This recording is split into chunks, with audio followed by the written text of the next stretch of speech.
Welcome students, welcome to my channel. Stay motivated always. कैसे हैं आप सभी? आई होप कि आपकी पढ़ाई अच्छी चल रही है। हमारी पॉलिटी की सीरीज़ चल रही है अभी। इस सीरीज़ में अभी तक हम कुछ लेक्चर्स कंप्लीट कर चुके हैं। आज हम आगे देखेंगे। उसमें आज हमें गवर्नमेंट ऑफ इंडिया एक्ट 1919 के बारे में हम पढ़ चुके हैं पहले। आज हम 1935 के बारे में पढ़ेंगे, और अगर हमें टाइम मिल गया तो हम जो एक और एक्ट है इंडिया इंडिपेंडेंस एक्ट ऑफ 1947 उसको भी कोशिश करेंगे कि आज ही कंप्लीट कर लें। ठीक है, तो अब हम देर ना करते हुए अपनी क्लास को कंटिन्यू करते हैं। तो अब हम समझेंगे गवर्नमेंट ऑफ इंडिया एक्ट 1935 के बारे में। देखिए, ये जो एक्ट है, अभी तक हमने बहुत सारे एक्ट्स पढ़ चुके हैं, लेकिन मैं बता रही हूँ ये जो गवर्नमेंट ऑफ इंडिया एक्ट है 1935 का, ये हमारे लिए बहुत ज़्यादा इम्पोर्टेंट है। मतलब एग्ज़ाम्स में इससे कई बार क्वेश्चंस आ चुके हैं, है ना। तो ये एक्ट हमारे लिए बहुत ज़्यादा इम्पोर्टेंट एग्ज़ाम पर्सपेक्टिव से तो है ही, लेकिन दूसरी जो इसकी मेन चीज़ ये है कि इसका जो वेटेज है हमारे कॉन्स्टिट्यूशन में भी तुम्हें बहुत देखने को मिलेगा, है ना। काफ़ी सारी चीज़ें हैं जो हमने हमारे कॉन्स्टिट्यूशन में एज इट इज़ यहाँ से कैरी की हैं। तो इसलिए कहीं ना कहीं गवर्नमेंट ऑफ इंडिया एक्ट 1935 का बहुत ही ज़्यादा हमारे कॉन्स्टिट्यूशन के लिए इम्पोर्टेंस है। तो अब हम इसको स्टार्ट करते हैं। जैसे कि लिखा हुआ है सेकंड माइलस्टोन एक्ट। इसको सेकंड माइलस्टोन एक्ट के रूप में भी देखा जाता है। क्यों? क्योंकि इसका जो इम्पैक्ट जो है इसका हमारे कॉन्स्टिट्यूशन पर बहुत ज़्यादा रहा है, इसलिए, है ना। इसी establishment of all India federation, इस एक्ट के द्वारा एक ऑल इंडिया फेडरेशन का गठन किया गया। अभी क्या है ऑल इंडिया फेडरेशन? तो देखिए, मैं आपको बता देती हूँ। तो देखिए, यहाँ से क्या है, अब आपको इस एक्ट के बाद से आपको इंडिया के अंदर एक फेडरल वाला सिस्टम थोड़ा आपको यहाँ से देखने को मिलेगा। ऑल इंडिया के अंदर जो फेडरल वाला कॉन्सेप्ट है वो आपको यहाँ पे देखने को मिलेगा, इसलिए इसको बोला गया ऑल इंडिया फेडरेशन की इस्टेब्लिशमेंट यहाँ से की गई है। मैं आपको एक मिनट बता देती हूँ कि फेडरेशन होता क्या है। तो देखो, फेडरेशन का मतलब होता है जैसे एक सेंटर है और बहुत सारे स्टेट्स हैं, तो उनकी जो पावर्स आपस में डिवाइडेड रहती हैं, है ना। सेंटर की पावर सेंटर के पास है और स्टेट्स की पावर स्टेट्स के पास है। तो ये जो पावर का डिवाइडेशन होता है ना, सेंटर स्टेट में इंटरफियर नहीं कर रही है, स्टेट सेंटर में इंटरफियर नहीं करेंगे। तो ये जो पावर को डिवाइड किया जाता है, ये जो कॉन्सेप्ट है, ये फेडरेशन वाला कॉन्सेप्ट है। इसको फेडरलिज्म भी बोलते हैं। इसका कॉन्सेप्ट है ये, है ना। जो गवर्नमेंट ऑफ इंडिया एक्ट 1935 आया था, इसके अंदर 321 सेक्शंस थे, ठीक है, और इसके अंदर 10 शेड्यूल्स थे। तो आप देख सकते हो यहाँ से कि ये अपने आप में एक मिनी कॉन्स्टिट्यूशन जैसा लग रहा है। इसके अंदर कितने सेक्शंस और 10 शेड्यूल्स हैं। आगे इसके अंदर क्या है कि power divided between centre and provinces. देखिए, जो मैं आपको बता रही हूँ कि वो जो फेडरेशन वाला कॉन्सेप्ट है वो यहाँ से निकल के आ रहा है। इस एक्ट के बाद से क्या किया गया था, जो सेंटर है और जो प्रोविंसेस थे, है ना, उस समय पर उनको उनके बीच में पावर को यहाँ से डिवाइड किया गया है। अच्छा, कैसे किया गया है उसको देखते हैं। इसके लिए एक 3 लिस्ट आई थी, है ना। एक फेडरल लिस्ट, एक प्रोविंशियल लिस्ट और एक है कॉन्करेंट लिस्ट। क्या है ये federal list, provincial list, concurrent list? तो देखिए, समझ लीजिए। फेडरल लिस्ट यानी कि फेडरल लिस्ट, इस लिस्ट के अंदर कुछ ऐसे सब्जेक्ट्स रखे गए हैं जिनको लेके एडमिनिस्ट्रेशन या कोई भी नियम कानून कुछ भी उन पर काम करना है, वो काम सेंटर करेगा, ठीक है। और ऐसे फेडरल लिस्ट के अंदर 59 सब्जेक्ट्स को रखा गया था।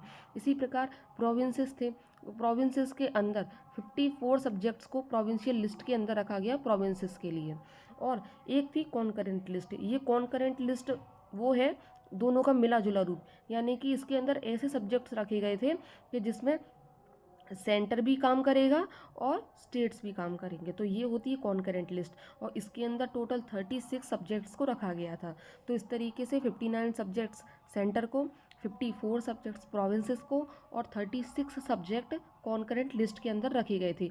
अगर इसके अलावा भी अगर कोई सब्जेक्ट बच जाता है या कोई ऐसा सब्जेक्ट जो इन तीनों लिस्ट में शामिल नहीं हो पाया है, उसको काय के अंदर रखा गया, उसको वो दे दिया गया वाइसरॉय को, है ना। इंडिया के अंदर वाइसरॉय होते थे, तो उन वाइसरॉय की रेजिडरी पावर के तौर पे उनको दे दिया गया, यानी कि जो सब्जेक्ट किसी के अंडर में नहीं आएगा उसको वाइसरॉय देखेंगे। ठीक है, आगे देखते हैं कि dyarchy abolished in the provinces and introduced provincial autonomy. इस एक्ट के बाद से जो प्रोविंसेस थे, है ना, तो उनको पूरी तरीके से जो ऑटोनॉमी थी वो यहाँ से उनको मिल गई थी अपनी।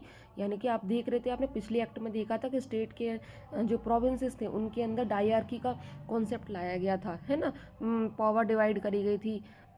तो वो चीज़ यहाँ पे ख़त्म करके यहाँ पे प्रोविंसेस को क्या कर दिया गया, उनको प्रोविंशियल ऑटोनॉमी दे दी गई, यानी कि स्वशासन, आप अपना शासन खुद से करेंगे, है ना, तो इसको बोलते हैं provincial autonomy. Provinces allowed to act as autonomous units of administration, यानी कि यहाँ से जो प्रोविंसेस थी उनको अलाउ कर दिया गया कि आप अपने एरिया का एडमिनिस्ट्रेशन अब आप खुद संभालेंगे। ठीक है, तो यहाँ पे ध्यान दीजिएगा, अपने ऑटोनॉमस यूनिट्स के तौर पे अलाउ कर दिया गया था ऑफ एडमिनिस्ट्रेशन के लिए। Governor was required to act with the advice of ministers responsible to the provincial legislatures. अब पता है, अब देखो यहाँ से एक चीज़ मैं थोड़ा इसको इरेज कर दूँ। देखिए अब क्या है, अभी तक इतने सारे एक्ट्स आए और एक्ट का नतीजा यहाँ तक आते आते क्या निकला है कि अब स्टेट्स यानी कि प्रोविंसेस, जो प्रोविंसेस हैं, अब प्रोविंसेस के अंदर आपको हर चीज़ मिलेगी, है ना। अब वहाँ पे लेजिस्लेचर है, अब वहाँ पे एग्जीक्यूटिव है, अब इनको पहले इनके पास डायरकी था, डायरकी ख़त्म करके अब इनको ऑटोनॉमस, है ना, एडमिनिस्ट्रेशन की पावर भी मिल गई इनको।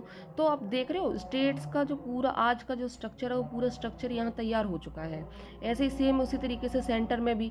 अब लेकिन यहाँ एक चीज़ ये थी, इस एक्ट में क्या किया गया कि जो डायरकी जो पहले प्रोविंस के लिए लाई गई थी वो प्रोविंस से निकाल करके स्टेट सेंटर्स में यहाँ पे डाल दी गई। यानी कि यहाँ पे इन्होंने क्या किया कि जो डायरकी का जो कॉन्सेप्ट था उसको सेंटर से प्रोविंसेस से हटा करके सेंटर में ला दिया गया उसी कॉन्सेप्ट को। मैं इसको अभी आगे एक्सप्लेन करूँगी, उससे पहले ये देख लीजिए, governor was required to act with the advice of ministers responsible to the provincial legislatures. यानी कि जो गवर्नर्स होते थे उस समय पर, जो प्रोविंसेस के अंदर जो गवर्नर्स थे, है ना, अब उनको कोई भी काम करना होगा तो वो किसकी हेल्प से करेंगे, मिनिस्टर्स की हेल्प से करेंगे। जो उस प्रोविंस के अंदर जो भी लेजिस्लेचर होगी, उनके जो मिनिस्टर्स होंगे उनकी एडवाइस पर जा कर के ही गवर्नर यहाँ पे काम कर सकेंगे। तो अब यहाँ से हम कहीं ना कहीं आज की जो हमारी एडमिनिस्ट्रेटिव यूनिट्स हैं, है ना, और जो उस समय की थी, अब देखोगे काफ़ी सिमिलैरिटीज़ आपको यहाँ से देखने को मिलती हैं, है ना। और डायरकी कॉन्सेप्ट सेंटर में लाया गया and federal subjects were divided into reserved and transferred subjects, है ना। तो वही चीज़ है, सेंटर के अंदर डायरकी का कॉन्सेप्ट आ गया, तो वहाँ पे आपको डायरकी, मैंने आपको पहले भी बताया था, दोहरा शासन बोलते हैं इसको, है ना, डबल शासन, डबल एडमिनिस्ट्रेशन, डुअल एडमिनिस्ट्रेशन, कुछ भी बोल सकते हो।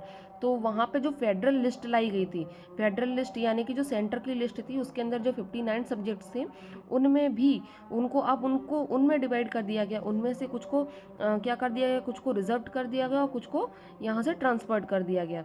तो यहाँ से ध्यान रखेंगे, कुछ रिजर्व हो गए और कुछ उसमें से ट्रांसफर्ड हो गए। तो याद रखिएगा, ये लिस्ट भी अगर हो सके तो इनको याद रखिएगा, है ना। अब आगे देखते हैं,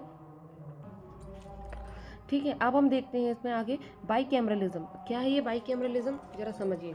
जो bicameralism introduced in 6 out of 11 provinces, Bengal, Bombay, Madras, Bihar, Assam and UP. यानी कि जो अभी हम देखें यहाँ पर, तो 11 में से जो 6 प्रोविंसेस हैं उनके अंदर बाई कैमरलिज्म का कॉन्सेप्ट लाया गया।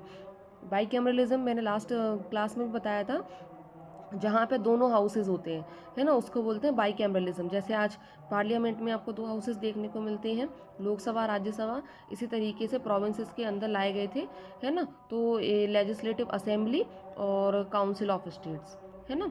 तो इस तरीके से वैसे तो ये कितने स्टेट्स, कितने प्रोविंसेस में देखने को मिल रहा है, 6 प्रोविंसेस के अंदर। और वो 6 प्रोविंस कौन कौन से हैं, बंगाल के अंदर, ये आपने देखा होगा था, बंगाल में, इधर बॉम्बे में, फिर नीचे मद्रास मतलब आपका तमिलनाडु, है ना, बिहार में, इधर बिहार में मिल जाएगा आपको, फिर इधर नॉर्थ ईस्ट वाले स्टेट्स में से एक असम के अंदर, और यूनाइटेड प्रोविंस बोलते हैं उत्तर प्रदेश को, जिसे आज उत्तर प्रदेश बोलते हैं ना, उसी का पुराना नाम है द यूनाइटेड प्रोविंस। तो यानी कि यहाँ तो इस तरीके से 6 एरियाज में 6 प्रोविंसेस के अंदर हमको बाई कैमरलिज्म का कॉन्सेप्ट देखने को मिला। ठीक है, अब principle of communal representation for depressed classes women and labours. अब इसके अंदर इन्होंने क्या किया, फिर वो इन्होंने जो उनको बदतमीजी दिखानी थी वो दिखाई इन्होंने, और वापस से जो सेपरेट इलेक्टोरेट का कॉन्सेप्ट था, जो सेपरेट इलेक्टोरेट का कॉन्सेप्ट था वो वापस से लेके आए, है ना। और किसके लिए लेके आए, डिप्रेस्ड क्लासेस के लिए, जो दलित समाज होता है उनके लिए, दलित वर्ग के लिए, जो वुमेन्स होती हैं उनके लिए, और जो लेबर्स हैं उनके लिए, है ना। तो उनके लिए अलग से कम्युनल रिप्रेजेंटेशन का कॉन्सेप्ट यहाँ से लेकर के आए। इसके साथ साथ, है ना, 10% of total population got the voting rights, है ना। तो जो जितनी पॉपुलेशन थी उसकी 10% को यहाँ से अलाउ कर दिया गया, उनको वोटिंग राइट्स भी अलाउ कर दिए गए। इसी के साथ साथ the very important question and the most important we can say that, reserve bank of India, reserve bank of India के फॉर्मेशन की बात करी गई। क्यों, क्योंकि उस समय पर इंडिया के अंदर जो करेंसी थी, जो क्रेडिट था, उसको कैसे कंट्रोल करना है, उसको कंट्रोल करने के लिए रिजर्व बैंक ऑफ इंडिया का गठन किया गया यहाँ से। ठीक है, अब आगे देखेंगे federal establishment of federal provincial and joint public service commissions for 2 और मोर प्रोविंसेस के लिए। यानी कि आपने लास्ट वीडियो में देखा था कि उस समय में पब्लिक सर्विस कमीशन का गठन किया गया था, है ना, उस समय पर कॉन्सेप्ट लाया गया था। तो इसके अंदर क्या है कि अब ना केवल सिर्फ फेडरल, फेडरल का मतलब हो गया सेंटर, है ना, ना केवल सिर्फ सेंट्रल लेवल पे, बल्कि अब जो प्रोविंशियल लेवल है वहाँ तक, और जो जॉइंट पब्लिक सर्विस कमीशंस होते हैं, है ना, इस तरह की चीज़ों का गठन किया गया। मतलब अगर सेंट्रल लेवल पे है तो आप फेडरल पब्लिक सर्विस कमीशन, और प्रोविंस है तो वहाँ पे प्रोविंशियल पब्लिक सर्विस कमीशन, और जॉइंट पब्लिक सर्विस कमीशन उसके लिए था, मान लो 2 प्रोविंसेस हैं और दोनों प्रोविंसेस का कंबाइंड कोई एक आप प्रोविंशियल पब्लिक सर्विस कमीशन बना देते हो, तो ये जॉइंट का कॉन्सेप्ट भी लाया गया था। इसी के साथ साथ में फेडरल कोर्ट की गठन की भी यहाँ से बात करी गई, जो 1937 में सेटअप हो गई थी। ठीक है, तो फेडरल कोर्ट्स यानी कि जो अपनी हाई